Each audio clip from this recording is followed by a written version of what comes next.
Lovecraft at the Movies, Episode 6, Re-Animator. This is from 1985. It's directed by Stuart Gordon. In hindsight, maybe I should have done this one first, as it's his first of many Lovecraft adaptations. This is a loose adaptation of H.P. Lovecraft's serial Herbert West Re-Animator. The names are the same. It takes place at Miskatonic University in Arkham, but only the basic story beats are there. It's been brought into the modern day. This is one of the more well-liked and well-known HPL stories. There's a lot of Frankenstein in there.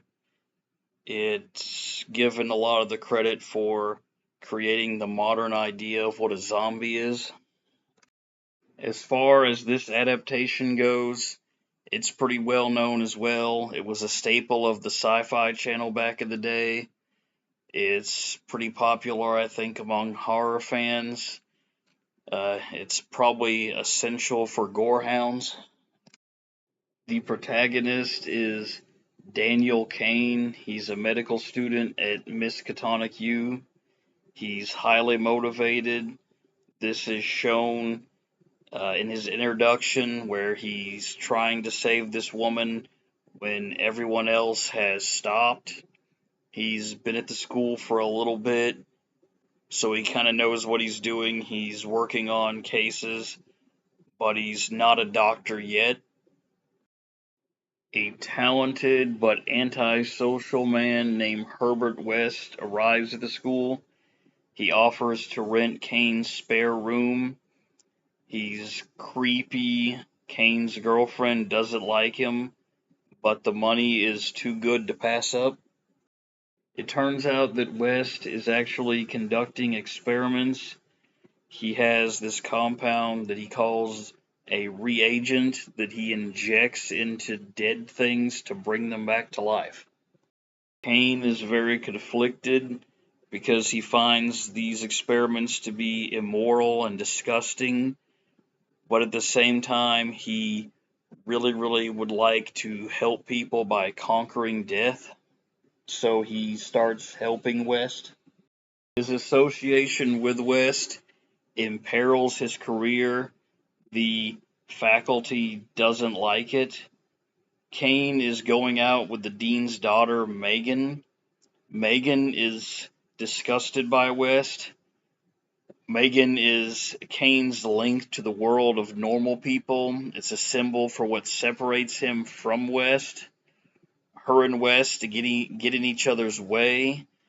So Kane's normal life and his attempts to improve the world interfere with one another. Dr. Hill is the main villain. He's in it at the start, so he doesn't come out of nowhere or anything, but he doesn't really step into the role of villain until about halfway through. Although Herbert West is very arrogant and very antisocial, he's obsessed with his work. He does seem to want to do good. This is for the greater good. These experiments have the ultimate aim of helping mankind. Dr. Hill is the opposite of this. He just wants to steal West's work to gain fame and power so he can get with Megan, who he's in love with. Actor David Gill is very memorable in this role. He made a career out of playing these kinds of characters. Jeffrey Combs is the perfect actor for this role, even though in the original story he's described very differently. I can't really imagine anyone else playing Herbert West. He talks shit to his teacher when he first meets him. At one point, he accidentally scares somebody, and instead of apologizing, just says, "Oh, I scared you." West and Hill come into immediate conflict. There's no dragging their feet, no beating around the bush. This movie gets started immediately.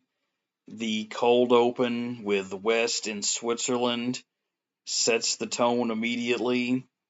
There's an opening credit sequence with these colored versions of anatomy drawings that's really good. This film combines dark humor with its horror. This is Stuart Gordon's first movie.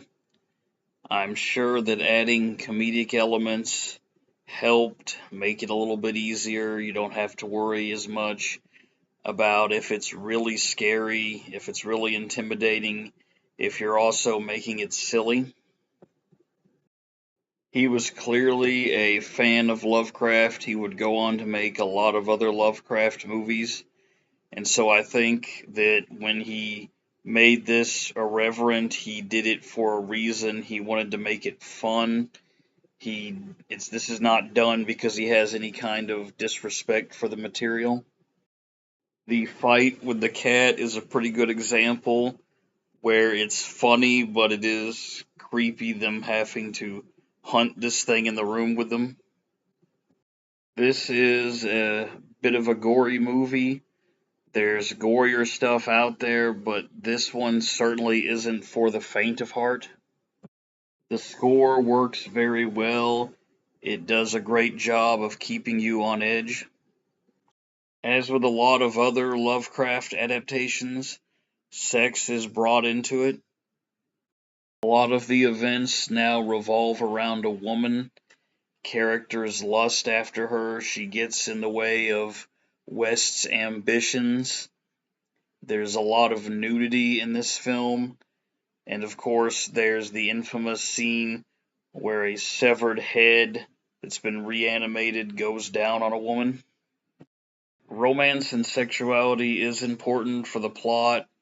For Hill, Megan is just something to conquer, something to possess.